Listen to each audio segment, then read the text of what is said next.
il ne pourrissera pas. À mi-chemin entre La Roche et Oufalise, le petit village de Béréménil est situé sur le haut plateau ardennais. Ce plateau est coupé par le cours sinueux de l'Ourthe, encaissé dans une vallée profonde où se dresse le Chesley, un éperon rocheux enserré sur 3 côtés de la rivière.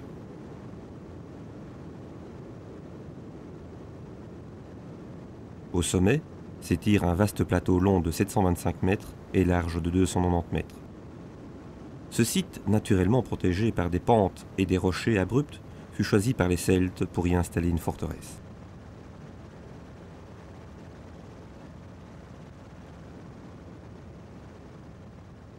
À la fin du XVIIIe siècle, sur la carte du comte de Ferraris, est indiqué le lieu-dit le Petit Fort.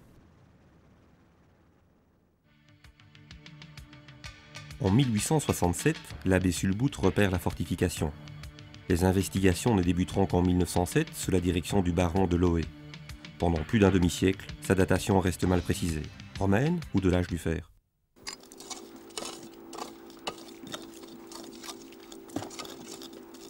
C'est cette dernière appartenance qui fut confirmée. Suite aux recherches faites entre 1962 et 1970 par le cercle archéologique Sénia de Oufalise, alors dirigé par M. Meunier, les premiers éléments des structures défensives furent repérés, en particulier dans le secteur de la porte.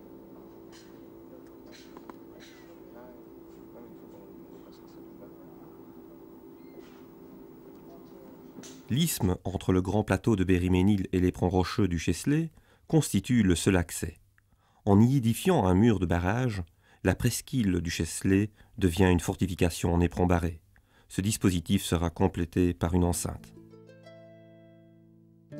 Les défenses inférieures sont initialement représentées par un large fossé, puis par une petite levée de terre retenue par un muret aussi armé de poutraisons.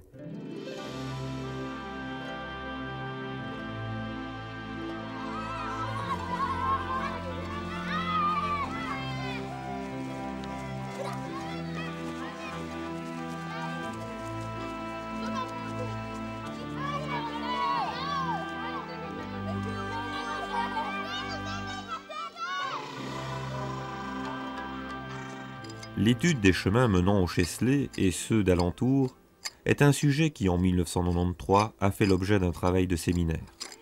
Jacques Papleux, archéologue, et Serge Lemaître, un de nos anciens étudiants, actuellement doctorant-chercheur à l'ULB, ont poursuivi cette recherche, glanant document après document. Ces recherches ont mis en évidence le chemin antique menant de Béréménil, par le plateau de Surhache au Chesley. Ce chemin descend jusqu'à l'Ourthe qu'il traverse au Oued de Hache. Au-delà de ce gué, l'ancienneté du chemin a pu être confirmée par la découverte d'une pointe de flèche en silex du néolithique moyen.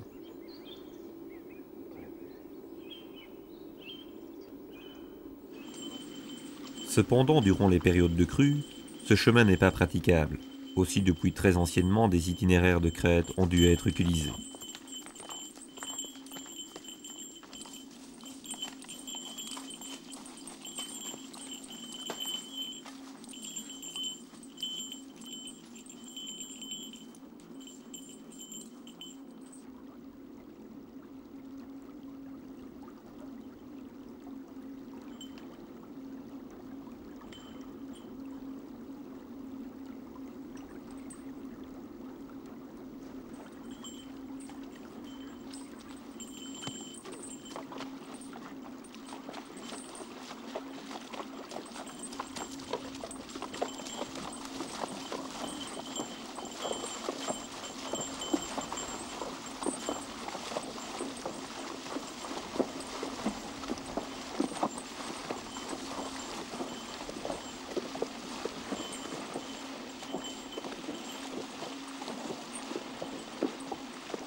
Le vieux chemin de Maboge, au départ du plateau de Hache, conduit précisément à Maboge par les crêtes.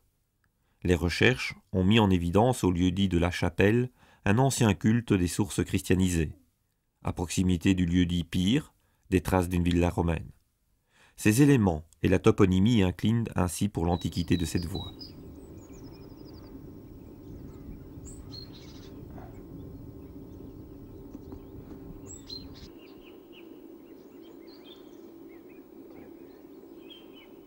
Autre chemin de crête de Berry-Ménil vers Maboge, la Herdiavoie, par le plateau des Crestelles. Ici, les éléments recueillis sont d'époque plus récente, mais néanmoins ce tracé est lui aussi chargé d'histoire. Cette ancienne voie par laquelle les herdiers menaient paître leurs troupeaux en forêt est aussi le chemin de la dernière diligence, celle d'Albert l'Empereur de Berry-Ménil, et le chemin par lequel les blindés américains sont venus libérer le village après l'offensive von Rundstedt. D'autre part, la fouille du petit chemin conduisant à la porte de la fortification a permis de distinguer un tracé assez rectiligne, marqué d'un double orniérage, montrant un écartement de roue de 1,80 m. L'étude comparative des cartes et documents anciens a permis de les dater des environs de 1876 et 1914-1918.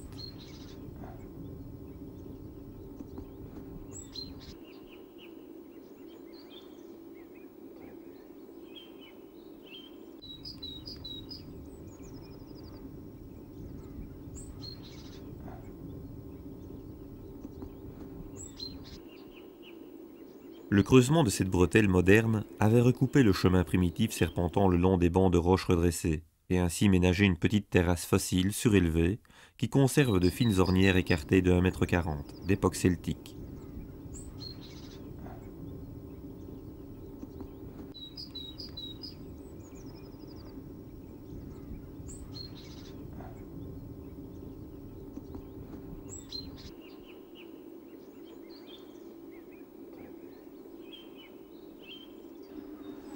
L'étude de ces chemins anciens, antiques et historiques, crée en plus une ouverture sur 3 itinéraires de promenades touristiques à caractère archéologique. Les fouilles de l'ULB, la restauration, la mise en valeur touristique du site ont été possibles grâce à la ville de La Roche, les syndicats d'initiative de Berry-Ménil, La Roche et de l'Ourthe-Supérieure, le cercle Seignat de Houffalise, sans oublier l'importante aide de la région wallonne.